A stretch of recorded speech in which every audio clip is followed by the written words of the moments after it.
Hello' বন্ধু বান্ধৱীসকল, কি খবৰ? আশা কৰোঁ সকলো ভালে আছে। মই এয়া ভাত শাকত লাগি আছোঁ। সেইফালে দাইল বনালোঁ, এইফালে সৰু আলু আৰু কেঁচা মটৰটো ভাজিছোঁ। এনেকৈ ভাজিটো খাই বৰ ভাল লাগে নহয়নে? এইফালে আৰু চালাড বনালোঁ। এনেকৈয়ে আজি ভাতকেইটা এয়া ৰ'দত বহি ধুনীয়াকৈ খাব লৈছোঁ। ৰাতি মানে ঠাণ্ডা দিনত এই ৰ'দটো যে ইমান বেছি ভাল লাগে নহয়নে?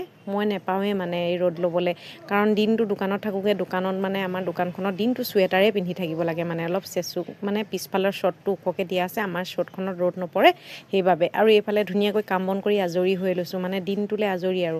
ইফালে গেছটো মোহাৰি লৈ আৰু পাকঘৰটো চফা হৈ থাকিলেহে আমাৰ মনবোৰ ভাল লাগি থাকে নহয়নে? তাৰপিছতে এয়া ভাত পানীও বাঢ়ি লৈছোঁ ধুনীয়াকৈ। মানে দোকানত ভাইটি এজনো থাকে আৰু মানুহজনৰ কাৰণে ধুনীয়াকৈ টিফিন বান্ধি লৈছোঁ। এই টিফিন বন্ধা কামটো বৰ এলাহ লগা নিচিনাই, এতিয়া নকৰিলেও যে নহয়।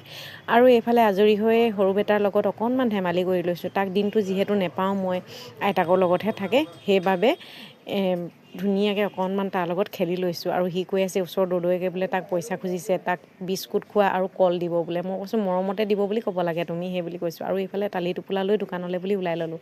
চাদৰবোৰ যিহেতু থুপি বান্ধিবলৈ ঘৰলৈ লৈ আহোঁ, আৰু এয়া থুপি বান্ধি হ'ল, এতিয়া লৈ লৈছোঁ। আৰু দোকানত বস্তুখিনি থৈ মেলি আৰু এইফালে মোৰ এফালে যাবলগীয়া আছিলে, তালৈ আহিলোঁ। আৰু তাৰ পৰা ঘৰলৈ ঘূৰি আহি আছোঁ। আৰু আহি দোকানত পাই অকণমান দেৰি কাম কৰাৰ পিছত এয়া ঘৰত ধুনীয়াকৈ সন্ধিয়া সময়ত চাহকাপ খাই আৰু এয়া ভাত শাকত লাগিবলৈ হ'লেই নহয়।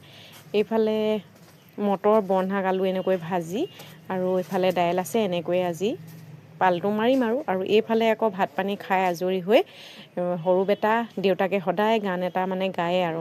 মানুহজনে যিহেতু বস্তুবিলাক যোগাৰ কৰি লৈছে, কিন্তু গাবলৈ সময়ে নাপায় গান, আৰু সেইবাবে এনেকৈয়ে। আৰু আজি ভিডিঅ'টো ইমানেই।